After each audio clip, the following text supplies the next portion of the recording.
Selamat datang wahai sahabat yang dirahmati Allah. Yang sudah like dan subscribe saya ucapkan terima kasih, dan saya doakan semoga diberkahi keselamatan dunia dan akhirat. Di bumi Tuban, Jawa Timur, saat kerajaan Majapahit mengalami masa surut, lahir seorang anak bernama Raden Syahid dari keluarga Adipati Tuban, Tumenggung Wilatikta. Masa kecilnya diwarnai oleh keprihatinan atas ketidakadilan dan penderitaan rakyat, akibat beban upeti yang semakin berat. Raden Syahid, yang kemudian dikenal sebagai Sunan Kalijaga, mengambil jalan berbeda, memprotes ketidakpekaan ayahnya terhadap kondisi rakyat. Kisah ini diambil dari catatan sejarah dan tradisi, membawa kita menyelami perjalanan spiritual Sunan Kalijaga, dari seorang pencuri budiman hingga menjadi salah satu wali songo yang paling dihormati. Di tengah kesuraman zaman, ketika kerajaan Majapahit mengalami penurunan, Tuban, sebuah wilayah di Jawa Timur, terjerat dalam cengkeraman kekeringan dan kesengsaraan. Masyarakatnya yang sudah terhimpit oleh beban upeti yang meningkat, kini harus menghadapi kelaparan yang semakin nyata. Raden Syahid, putra Adipati Tuban Tumenggung Wilatikta, menyaksikan penderitaan ini dengan hati yang berat. Dalam kegelapan malam, Raden Syahid beraksi diam-diam. Ia merampok gudang penyimpanan bahan makanan milik Kadipaten, membagikannya secara rahasia kepada rakyat yang kelaparan. Aksinya meski berbahaya, membawa sinar harapan bagi banyak jiwa yang terdesak. Suatu malam, saat Raden Syahid kembali dari salah satu aksinya, sebuah suara tegas menyeru, "Siapa di sana?" Sebelum ia sempat melarikan diri, penjaga Kadipaten berhasil menangkapnya. Dibawa ke hadapan Adipati Tumenggung Wilatikta, Raden Syahid dihadapkan pada konsekuensi perbuatannya. "Demi kehormatan keluarga, bagaimana kau bisa melakukan ini?" tanya Adipati dengan nada penuh kekecewaan. Raden Syahid dengan mata yang berbinar karena keadilan menjawab, "Bagaimana saya bisa berdiam diri Ramanda, ketika rakyat kita menderita? Apakah kehormatan keluarga lebih penting dari nyawa mereka?" Pertanyaannya meninggalkan Adipati tanpa jawaban. Namun, tindakan Raden Syahid tidak bisa dibiarkan tanpa hukuman. Meskipun dengan hati yang berat, Adipati memutuskan nasib putranya. "Untuk kesalahanmu, engkau harus meninggalkan kadipaten ini," ujar Adipati, suaranya penuh dengan kesedihan. Diusir dari kadipaten, Raden Syahid berjalan tanpa arah di bawah rembulan. Namun, jiwanya yang berontak dan rasa keadilannya tidak padam, malah semakin berkobar. Dari sinilah perjalanan Raden Syahid, yang akan dikenal sebagai Sunan Kalijaga, menuju kesadaran spiritual dan pembelaan terhadap kaum tertindas, benar-benar dimulai. Terkucil dan tanpa tempat untuk kembali, Raden Syahid merenungkan nasibnya di pinggiran hutan Jatiwangi. Hatinya dipenuhi dengan kebimbangan antara keadilan yang ia dambakan untuk rakyat, dan hukuman yang ia terima karena berusaha mewujudkannya. Dalam kesunyian malam, ia bertekad untuk melanjutkan perjuangan, meski harus menyimpang dari jalur yang selama ini ia kenal. Dengan keberanian yang baru, Raden Syahid mengubah taktik. Ia mulai menargetkan kafilah-kafilah pedagang kaya yang melintas, merampas kekayaan mereka untuk dibagi-bagikan kepada yang membutuhkan. Namanya pun terkenal, dengan sebutan Lokajaya, di mana ketika nama ini disebut, orang-orang langsung lari karena saking takutnya. Namun suatu hari, saat menyusuri tepian hutan Jatiwangi, Raden Syahid melihat sosok tua berjalan sendirian. Itu adalah Sunan Bonang yang kebetulan melintasi hutan tersebut. Menilai kesempatan, Raden Syahid mendekati dengan niat untuk merampok, terpikat oleh tongkat yang tampak seperti emas di tangan sang lelaki tua. Namun saat ia mendekat, Sunan Bonang dengan tenang menoleh ke arahnya. "Apa yang kau cari, anak muda? Apakah kau tidak tahu bahwa kekayaan sejati bukanlah dari emas atau makanan yang kau rampas?" Kata-kata itu mengguncang Raden Syahid. Untuk sesaat, ia terpaku, menyadari bahwa di depannya bukan hanya seorang tua biasa. Aku hanya ingin membantu mereka yang lapar, yang mulia," jawab Raden Syahid dengan ragu. Sunan Bonang tersenyum, melihat ke dalam hati Raden Syahid yang penuh dengan kebingungan dan keinginan untuk berbuat baik. "Jalan yang kau pilih penuh dengan kesesatan, meskipun niatmu mulia. Kebenaran dan keadilan tidak dapat dicapai dengan cara yang salah." Pertemuan itu menjadi titik balik bagi Raden Syahid. Di bawah langit yang cerah, ia memutuskan untuk menyerahkan dirinya kepada pembelajaran yang lebih tinggi.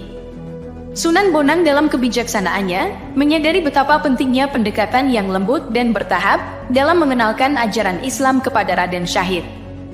Ia mengerti bahwa jika Raden Syahid langsung disyariatkan untuk sholat dan berbagai ritual agama, kemungkinan besar dia akan menolak. Dalam ajaran di tingkat makrifat yang telah dicapai Sunan Bonang, beliau paham bahwa berdakwah bukanlah sekedar memberi nasihat lalu membiarkan mereka menolak atau menerimanya, namun memastikan bahwa orang yang didakwahi benar-benar secara sadar dan penuh cinta dalam menerima ajarannya. Bagi beliau, melaksanakan ajaran Islam tanpa kesadaran dan cinta hanya akan terasa membebani hidup dan akan sekedar menggugurkan kewajiban. Terlebih bagi masyarakat Jawa waktu itu, praktik seperti sholat 5 waktu, puasa Ramadan, dan ibadah lainnya masih terasa asing. Sunan Bonang memilih untuk mengajarkan esensi spiritualitas sebelum formalitas, sebuah metode yang kemudian hari akan menjadi ciri khas dakwah Wali Songo dalam menyebarkan Islam di tanah Jawa. Dengan pemahaman mendalam tentang kebutuhan untuk mengadaptasi pengajaran agama kepada kebudayaan setempat, alih-alih membawanya ke masjid untuk diajarkan sholat, Sunan Bonang justru membimbing Raden Syahid menuju tepi sungai yang tenang. Suara air yang mengalir lembut menjadi saksi atas awal dari perjalanan spiritual yang baru akan dimulai. Di sana, Sunan Bonang mencabut tongkatnya dari tanah dan dengan penuh simbolik menancapkannya kembali di tepi sungai. "Duduklah di sini dan tunggulah aku kembali," ujarnya, suaranya penuh otoritas yang diliputi kelembutan. Pesan ini tidak hanya tentang menunggu, tapi juga tentang belajar kesabaran, ketenangan, dan mendalami diri sendiri. Langkah pertama Raden Syahid dalam transformasinya menjadi seorang wali. Raden Syahid, meski bingung dengan instruksi yang diberikan, merasakan kedamaian yang aneh. Ia patuh, duduk bersila menghadap air yang berkilauan, menunggu tanpa tahu harus menunggu sampai kapan. Dia pun bertanya, "Tapi, bagaimana cara saya mengetahui kebenaran yang mulia?" "Apa yang harus saya lakukan selama menunggu?" tanya Raden Syahid. Suaranya mencerminkan kerinduan akan bimbingan. Sunan Bonang menjawab, "Kebenaran akan datang kepada mereka yang sabar dan hati yang terbuka. Tunggulah dengan kesabaran dan pelajarilah apa yang diberikan alam kepadamu. Waktu akan menjadi gurumu dan alam akan menjadi sahabatmu dalam kesendirian. Dalam kesunyian dan kesederhanaan, kau akan menemukan jawaban yang kau cari." Perintah itu bukan tanpa maksud. Sunan Bonang dengan kebijaksanaannya memahami bahwa untuk memasuki dunia spiritual, Raden Syahid harus terlebih dahulu mengosongkan diri dari segala prasangka dan ego. Metode pendidikan spiritual yang digunakan Sunan Bonang ini bertujuan untuk membangun fondasi yang kuat dalam diri Raden Syahid, fondasi yang tidak hanya berlandaskan pada ritual agama yang kaku, tapi lebih pada pemahaman mendalam tentang esensi keberadaan dan koneksi dengan Yang Maha Kuasa. Sunan Bonang mengingatkan, "Ingat anak muda, ini bukan hanya tentang menunggu secara fisik. Ini adalah tentang memahami diri sendiri, mempelajari kesabaran, dan mendekatkan diri kepada Allah.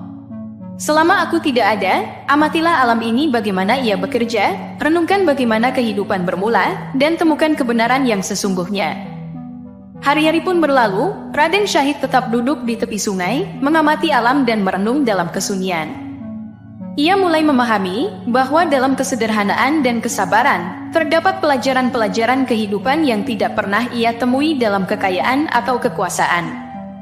Di perbatasan dua alam, darat dan air, ia banyak mendengarkan suara hewan dan tumbuhan yang diterpa angin.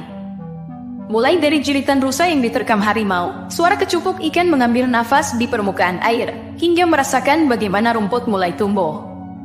Alam dengan segala elemennya menjadi guru, mengajarkan tentang siklus kehidupan, ketabahan, dan keterhubungan semua makhluk. Dari sini Raden Syahid semakin sadar bahwa alam bukan hanya berbicara tentang manusia saja, tetapi juga hewan, tumbuhan, dan benda mati seperti batu serta air yang turut mengisi kehidupan. Mereka semua saling membutuhkan, tidak boleh ada yang tertindas, kecuali dengan kebijaksanaan alam secara keseluruhan. Melalui metode pendidikan ini, Sunan Bonang berhasil meletakkan dasar yang akan mengantarkan Raden Syahid pada jalan spiritualitas Islam yang lebih dalam. Raden Syahid belajar bahwa spiritualitas bukan hanya tentang menjalankan ritual tanpa memahami esensinya, melainkan tentang membangun hubungan yang erat dengan Pencipta dan seluruh ciptaannya, baik yang hidup maupun benda mati. Tongkat yang ditancapkan Sunan Bonang di tepi sungai tidak hanya menjadi simbol kesabaran dan penantian, namun juga menjadi penanda perjalanan spiritual Raden Syahid. Tongkat itu, seperti Raden Syahid, berdiri teguh, menantikan saatnya untuk berbuah, mengakar dalam tradisi spiritual yang akan membawanya menjadi salah satu penyebar Islam terbesar di tanah Jawa. Hari berganti malam, musim berganti musim, Raden Syahid semakin tenggelam dalam keadaan meditasi. Tubuhnya perlahan diselimuti oleh alam, akar-akar pohon mulai merambat, menyelimutinya seperti pakaian, menjadikannya menyatu dengan alam sekitar. Orang-orang yang lewat di tepi sungai itu merasa aneh melihat sosok manusia yang tidak bergerak, duduk bersila dengan tubuh yang telah menyatu dengan alam, dan mereka tidak mampu membangunkannya. Di sisi Raden Syahid, tongkat yang pernah ditanamkan oleh Sunan Bonang tetap berdiri kokoh, seolah menjadi penjaga setia atas meditasinya.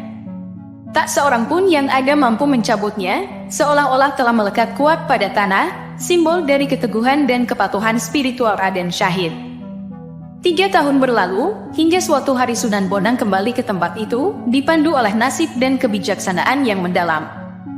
Menemukan muridnya masih dalam keadaan meditasi, Sunan Bonang mengumandangkan azan dengan suara yang merdu dan penuh kekuatan spiritual. Suara azan itu memecah keheningan, menembus kedalaman meditasi Raden Syahid, membawanya kembali ke alam sadar. Mata Raden Syahid perlahan terbuka, menyaksikan dunia yang tampak berbeda dari sebelumnya.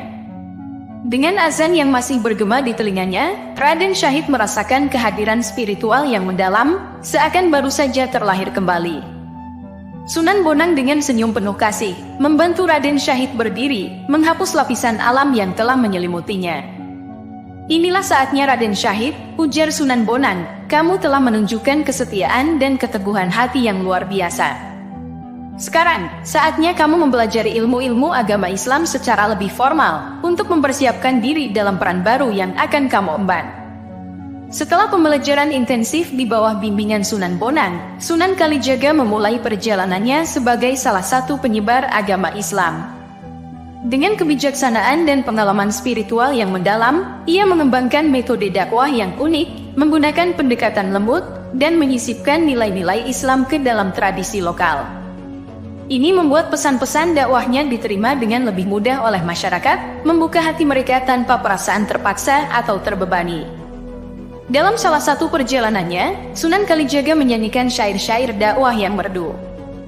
Lirik-liriknya yang penuh makna, tidak hanya indah didengar, tetapi juga mengandung pesan mendalam tentang kehidupan, keimanan, dan kebijaksanaan.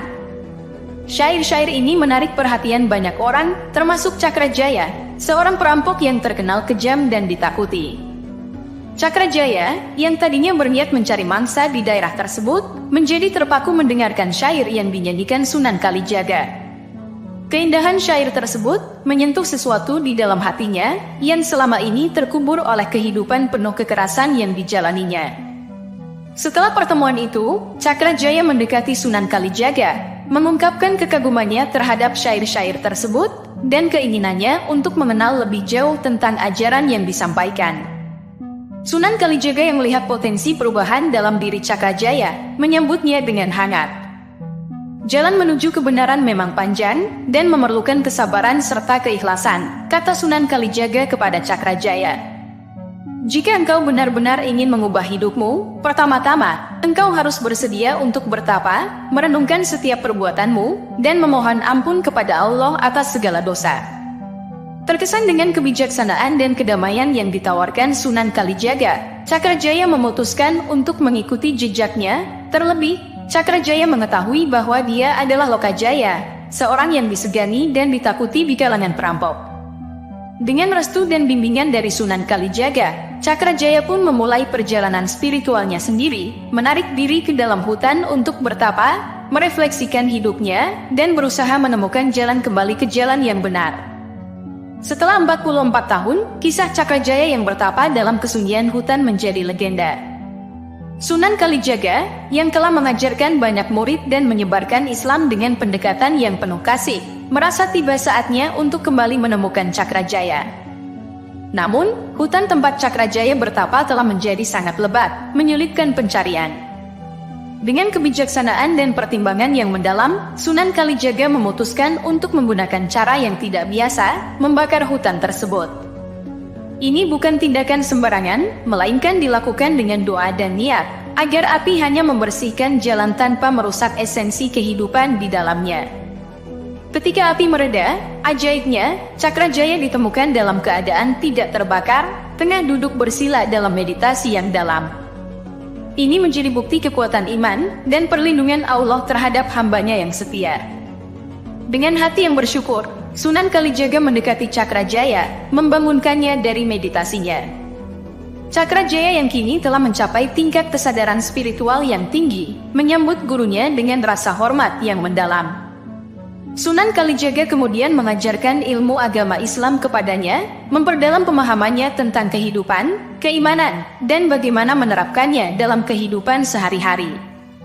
Setelah pembelajaran selesai, Sunan Kalijaga memberikan tugas terakhir kepada Cakrajaya.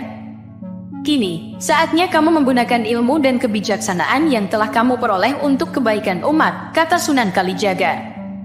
Aku ingin kamu membangun sebuah desa di tanah ini, tempat di mana kamu telah bertapa dan mendapatkan pencerahan. Biarlah desa ini menjadi simbol kebangkitan, tempat di mana orang-orang dapat belajar dan hidup dalam damai serta keharmonisan. Cakrajaya dengan semangat yang baru menerima tugas tersebut. Dengan bantuan masyarakat sekitar dan murid-murid Sunan Kalijaga, ia membangun desa yang kemudian dikenal dengan nama Desa Geseng, sebuah nama yang mengingatkan pada peristiwa besar yang telah membawa mereka ke sini. Geseng, yang berarti terbakar, adalah simbol dari pembersihan dan awal yang baru. Desa Geseng berkembang menjadi sebuah komunitas yang kuat, di mana nilai-nilai Islam diajarkan dan dihidupi, menjadi saksi atas keajaiban dan kekuatan iman. Sekian dulu perjumpaan kita kali ini. Wallahu a'lam bishawab. Wassalamualaikum warahmatullahi wabarakatuh. Yang sudah like dan subscribe semoga masuk surga.